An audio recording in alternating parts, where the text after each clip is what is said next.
Pada video kali ini kita akan membahas materi tentang pemilihan konsep. Materi pemilihan konsep merupakan salah satu tahapan pada proses desain model Ulrich.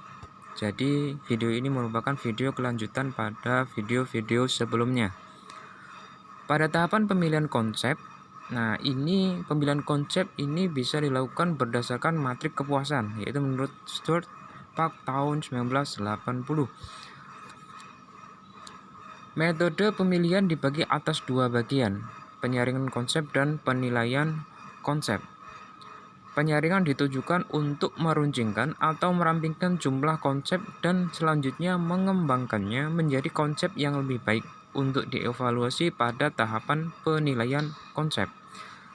Tahapan penilaian konsep ini dikembangkan oleh Ulrich tahun 2003.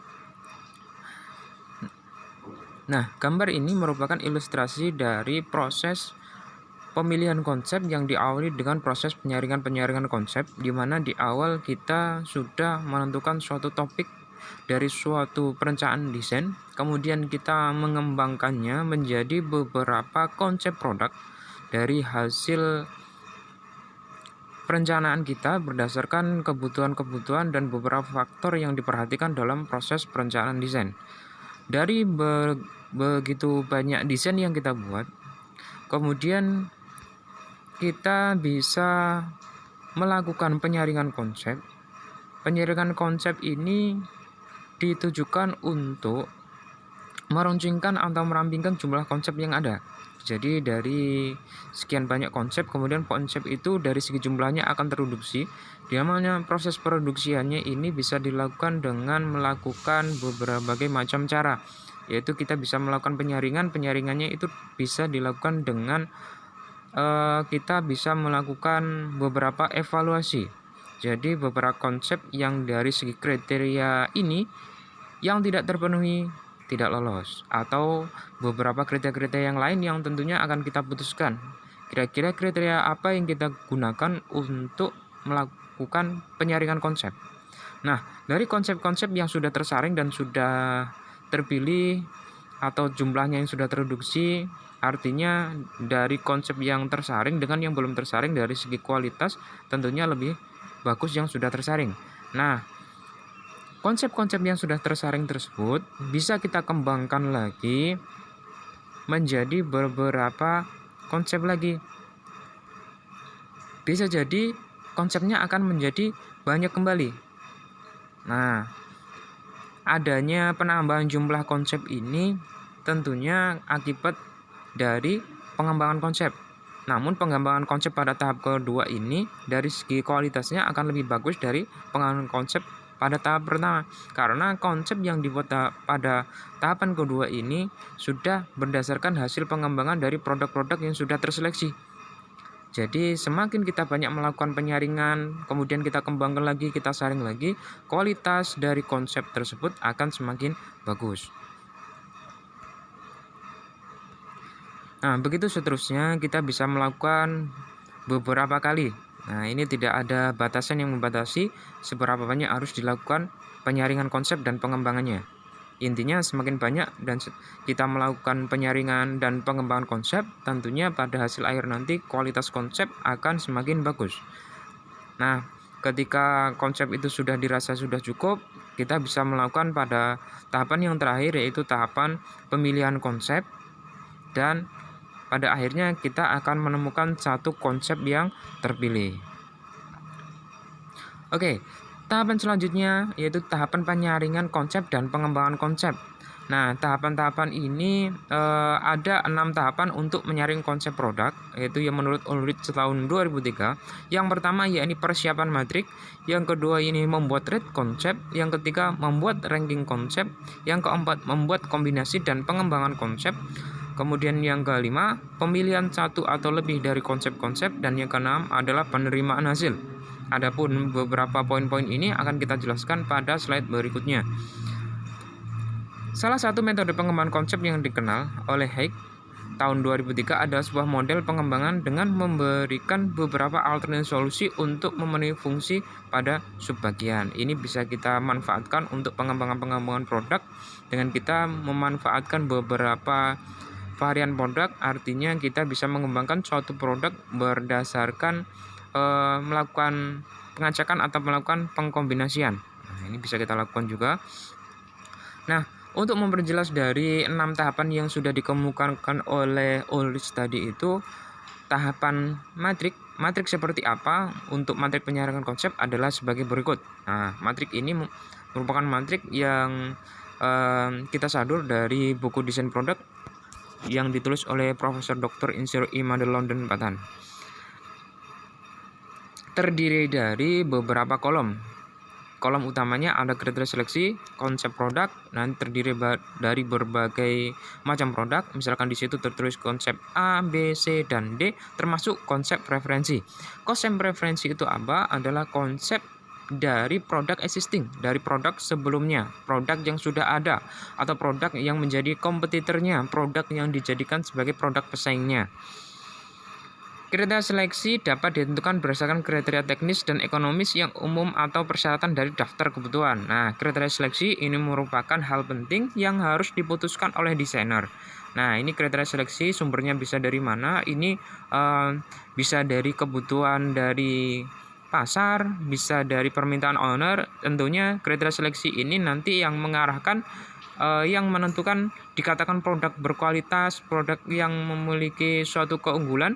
Nah, kualitas dan keunggulannya itu mengarah kemana, karakternya seperti apa, nanti akan ditentukan dari penyaringan ini. Kita saring berdasarkan apa, itu nanti yang akan mengarahkan produk tersebut menjadi unggul dalam bidang apa.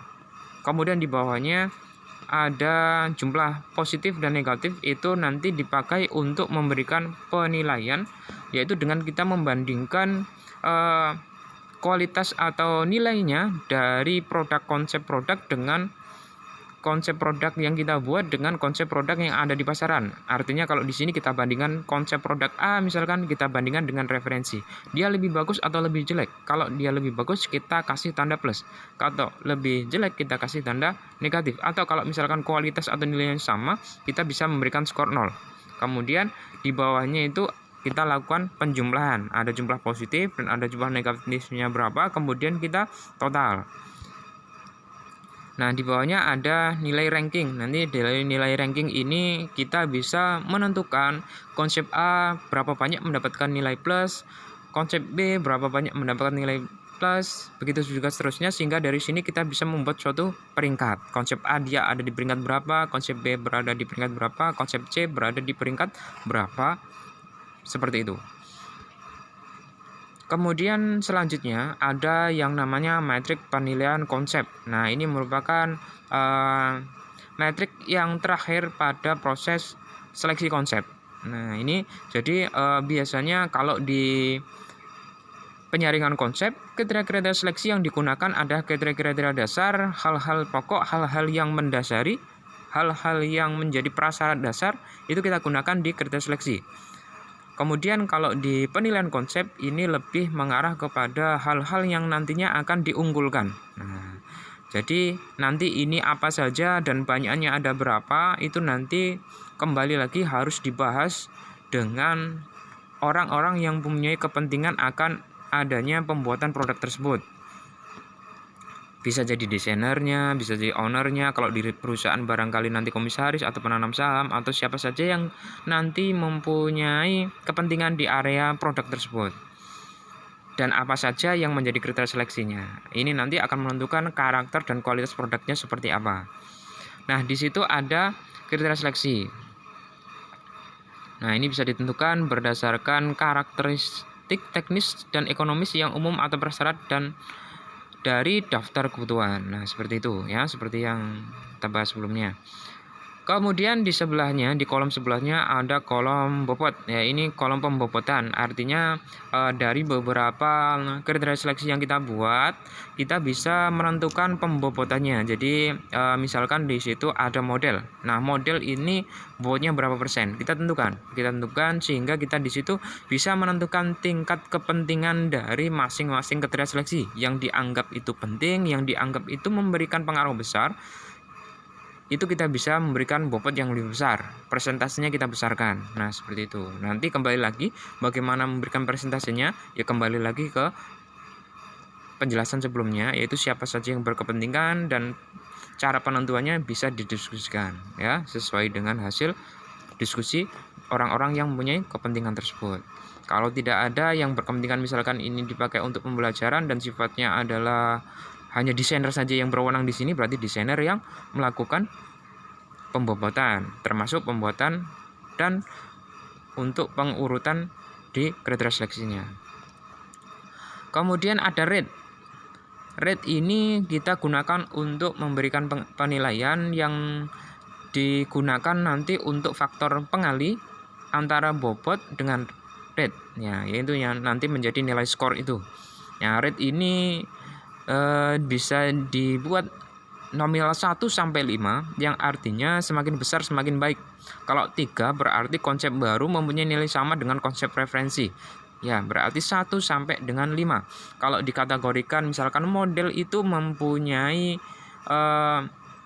nilai 4, berarti dikategorikan dari segi model konsep yang pertama memiliki kualitas lebih bagus ketimbang konsep referensi. Jadi pembandingnya adalah konsep referensi. Kalau diartikan 3, berarti kualitasnya sama dengan konsep referensi. Kalau misalkan di situ ada ergonomis nilainya 2 dari konsep 1, berarti dari segi ergonomis konsep 1 tidak lebih bagus dari konsep referensi. Seperti itu kira-kira ya. Nah, itu untuk skornya. Nah, ini ya, jadi hasil pengali antara bobot dengan rate. Nah, seperti itu. Ya, itu. Jadi seperti yang saya jelaskan di tampil penyaringan tadi, untuk konsep referensi ini merupakan konsep yang dijadikan sebagai pembanding, konsep yang dijadikan sebagai tolak ukur. Nah, jadi yang digunakan untuk ini kompetitornya siapa sih ya, ini kita masukkan di situ. Kemudian untuk nilai relatif, ya ini besarnya persentase nilai absolut 1, konsep dari total keseluruhan nilai absolut. Ya, jadi ini nanti kita bisa ambil besarnya persentasenya ya dari nilai absolut. Nah, oke.